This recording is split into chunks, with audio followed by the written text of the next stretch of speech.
dire, et toi, c'est quoi ta quête? Quelle était ta quête quand tu étais sportif? Et quelle est ta quête aujourd'hui?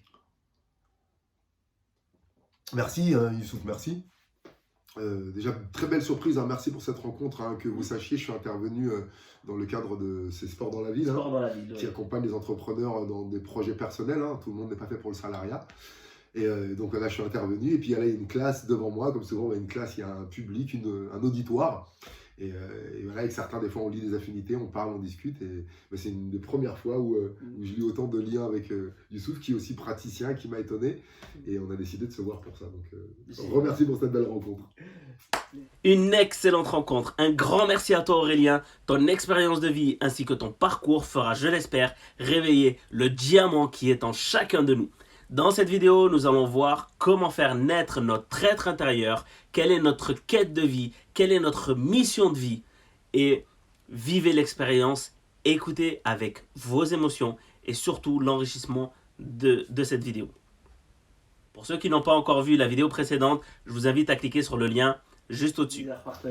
Alors ma quête, comme la tienne, hein, comme celle de tout être humain, se développer, prospérer, grandir, croître, apprendre pour poser des douleurs. On a oublié ça. On n'est pas là juste pour kiffer, avoir du positif, être joyeux. Il n'y a pas que du positif ou éviter le négatif.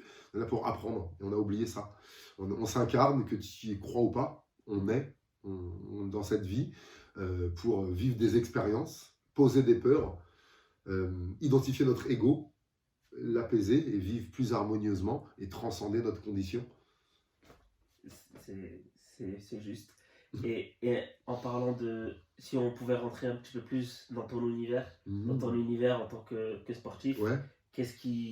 Comment de ta naissance, du verbe naître, à l'être que tu es, comment est-ce que tu as pu justement faire ce cheminement-là?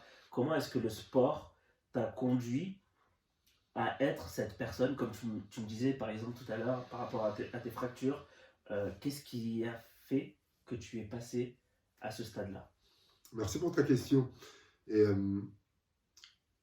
c'est tellement riche les réponses qui me viennent. Et tu vois, les réponses, tu vois, quand c'est orienté en passant par le sport, c'est bien avant. C'est bien avant. C'est bien avant. L'accouchement, vous vous souvenez pas, on a tous failli mourir, on a vécu un traumatisme, on est passé d'un état d'amphibien, liquide, à sortir un monde. On a perdu quoi, entre 38 dans le corps de maman, il fait combien dans un bloc, dans une salle d'accouchement? Le froid, la lumière, les poumons qui brûlent, les oreilles qui entendent, et tout, c'était violent, la respiration, c'est une lutte. Tu enfanteras dans la douleur, on a dit à la mère, on a encore oublié quelqu'un.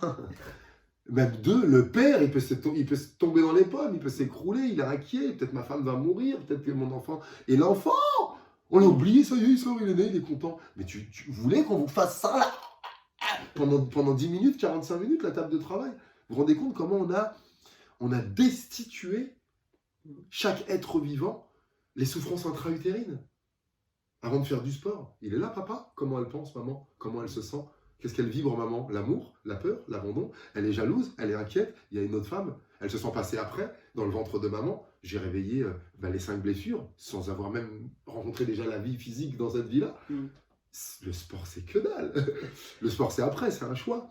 Le sport, c'est, ah tiens, comme la vie est dure, je vais aller pratiquer quelque chose de dur pour me renforcer. Et le sport renforce. Mais ceux qui travaillent dans les champs, avant, il n'y avait pas de fitness. Quand on avait des boulots plus manuels, va demander à un maçon, à un peintre en bâtiment, va demander à une femme qui garde des enfants, qui court toute la journée, si elle a besoin de faire du fitness, quoi. Si en plus après elle fait son ménage, elle bouge, tu vois. Donc, les épreuves de la vie. Les épreuves de la vie à 3 ans, la vie avec maman, papa pas trop là, 28 frères et sœurs, j'apprendrai, dont le père de Stomy, que j'ai rencontré après à 25 ans.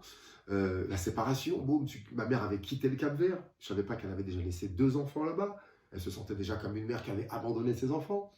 Elle ne les récupère pas, elle arrive au Sénégal, elle en fait d'autres. Quelle image de mère elle avait, elle? Puis elle part, décide, ses enfants sont grands, de repartir en France. Changement de langue, changement de pays, changement de culture, des fractures, des fractures, des fractures. Est-ce qu'on est censé vivre en couple, masculin, féminin, pour se soutenir? Il n'y a qu'une femme, ou qu'il n'y ait qu'un homme, il manque un équilibre. Donc toutes ces épreuves de la vie. Et toi, tu as connu ça... peut-être avec papa et maman à la maison, et papa toujours au travail, et maman avec ton petit frère, ou maman dans ses peurs, et papa dans son ennui, et nous on est là, avec tout le bien matériel, et personne ne s'occupe des émotions. Chut, avance, c'est pas grave, ne pleure pas, ne crie pas. Ou on te victimise, oh mais c'est pas grave, ça va passer. Pas de solution, pas d'explication, ils les ont pas. Donc c'est ça, je regarde le monde, là, à 3 ans, je suis comme ça. On est où là? C'est ça devenir grand? C'est ça être libre, avoir un métier, travailler? Vous voulez que je devienne ça? J'y suis passé, hein. Mais waouh, il y avait un inconfort. Oh, je préfère être fragile et laissez-moi tranquille. Donc en fait, tu nais, et donc ces fractures-là sont d'abord émotionnelles. Si j'ai bien suivi. sûr. Et donc ces fractures-là, donc comme tu expliquais, le poumon, et c'est super ce que tu dis, parce qu'on peut même faire le lien aujourd'hui avec le coronavirus, qui aujourd'hui, on peut dire que la maladie commence par les poumons. Aujourd'hui, on fait des tests que si on a des maladies pulmonaires, mais on oublie justement, et il faut qu'on se concentre sur soi. Donc merci pour ce partage. Et qu'est-ce qui s'est passé ensuite, et qu'est-ce qui t'a conduit à te lancer dans le sport? Pour préciser, pour le coronavirus ou tous les virus, il y a le virus et il y a le terrain. Tu ne peux pas agir sur le virus, tu peux agir sur le terrain. Est-ce que ton terrain est un lieu d'accueil favorable et propice pour les virus? Est-ce qu'il y a de l'acidité? Est-ce qu'il y a des métaux lourds, des produits transformés? Est-ce que tu entretiens des émotions de peur, d'anxiété, de ressentiment, de colère, de peur qui créent de l'acidité, qui déconnectent ton système immunitaire? Et il y a un terrain pour le virus, il peut rester. Il y a à manger pour lui, il y a de l'espace. Est-ce que tu as fait tomber le mythe des globules blancs et que tu es conscient que c'est ta lymphe, le liquide dans lequel tu baignes, qui t'assure ton équilibre? Et si ce liquide est lui-même pollué, s'il est gras, si tu te mouches pas, si tu condenses toutes tes émotions, oh non c'est comme ça, c'est dur, non, si tu n'exprimes rien, tu as un terrain propice. Je vais donner une autre image. Est-ce que chez toi, il y a des rats? Oui ou non? Il y a de fortes chances que non. Pourquoi? Parce que c'est propre. Comme il n'y a pas à bouffer par terre, il n'y a pas de détritus, il n'y a pas de gravats, il n'y a pas de déchets, les rats, ils ne viennent pas. Même il y a peut-être un petit cafard de temps en temps, même les fourmis, elles ne viennent pas. Laisse de la nourriture ce soir chez toi, laisse de la nourriture par terre. Qu'est-ce qui va se passer dans quelques jours? Des mouches, des cafards, ils sont dans le coin, ils sont autour, ils sont dans les apparts, ils sont dans les murs, ils sont là. Ton corps, c'est pareil. Cessez d'avoir peur du virus. Où j'en suis moi? Comment ça se fait que mon système immunitaire est affaibli? Comment je pense, comment je mange et comment j'agis? Est-ce que je pense plutôt négatif? Est-ce que je ne veux pas? Mon corps devient acide immédiatement. Comment je mange? Est-ce que je mange plutôt mort, transformé et acide? Ou plutôt vivant, varié et alcalin? Et comment j'agis?